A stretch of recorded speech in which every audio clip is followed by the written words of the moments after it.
In her experiment, Im Keast, a regenerative biologist at Duke University, exposed 4 groups of mice to various auditory stimuli. That is music, baby mouse calls, white noise, and silence. She expected that baby mouse calls, being a form of communication, might prompt the development of new brain cells which are crucial in memory retention. But the results were totally different and very shocking. With this in mind, the results also explains why it's not recommended to read with earphones prior to exams. But we'll discuss that later, along with other 2 genius hacks. Back to her experiment, when exposed those mice to all the 4 auditory stimuli. It turned out, even though all the sounds had short-term effects on the brain, not one of them had a lasting impact. What does this mean? Another great surprise, Keast found that 2 hours of silence per day prompted cell development in the hippocampus, the brain region related to the formation of memory. The total absence of sound was having a more pronounced effect than any sort of sound tested. And this where our first point originates. When you read with your earphones, the brain actively works to filter out the background noise and focuses on one thing at a time. I will elaborate more on this in the third point. These very results explain why silence is always emphasized in public libraries and most reading places. To ace your exams, these 3 genius hacks will help you improve by 87% as proven by science. Study hack number 1. Always get an environment savvy. Create a study environment similar to the exam setting. In the absence of sound, the brain often produces internal representations of sound, retrieving memories of familiar sounds. And if you read from an environment similar to that of the examination hall, the brain will be active to retrieve all that happened in such a similar environment. This includes practicing in a quiet space, avoiding distractions like phones and listening to music while reading. Discussion are really good, but they have their own time. Towards exams, it's not recommended to engage in noisy discussions. They create a contradicting environment that confuses the brain, making it have difficulty to retrieve the right information at the right time. Desirable difficulties. For over 20 years since 1990s, psychologist Robert Bjork conducted research on memory retention. Memory retention is the ability to remember information over a period of time.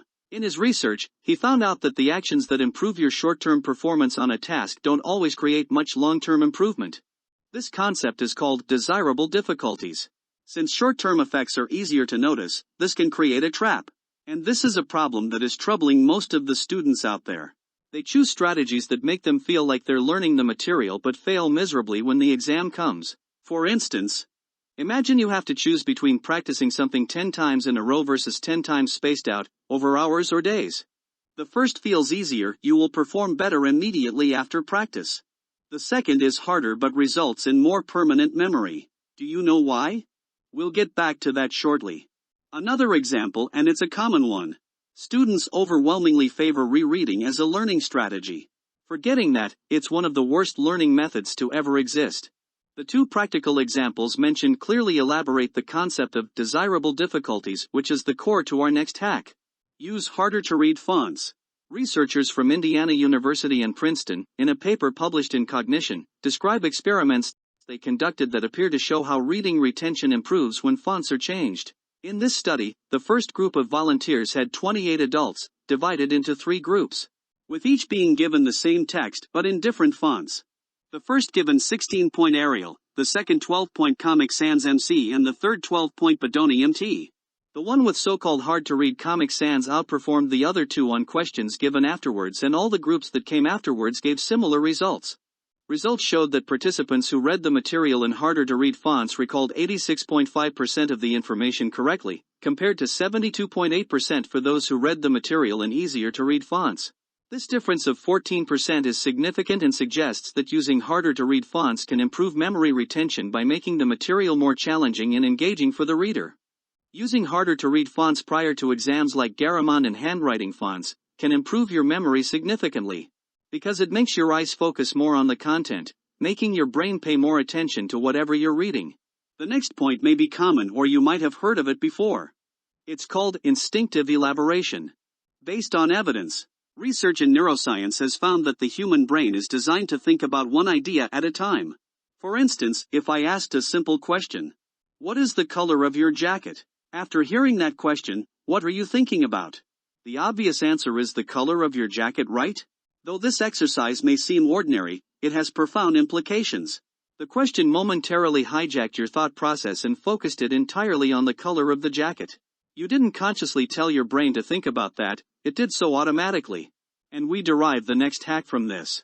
Always retrieve to reread. Instead of simply rereading, engage in retrieval practice by testing yourself on the topic before revisiting the material. You can do that in a lot ways, but let me give you the two profound ones.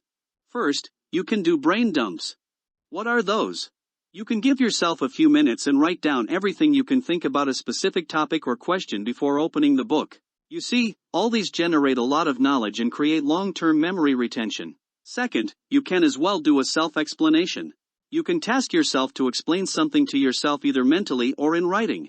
This can help you to generate your own version of the answer to the question or topic. Combining all these three hacks can significantly change your grade for better in a short time. I got a bonus tip, but before we get to that, I'm making a full playlist about this very topic. Kindly subscribe if this was helpful, and more episodes on this very topic are soon coming out. Always do practice testing. What is that? With this one, you can take a test as practice for the real assessment. To help you get familiar with the exam format, the type of questions and the time duration of the exam, you can as well use this to find out your strengths and weaknesses, so you can focus on those areas that need improvement. Thanks for watching. See you soon.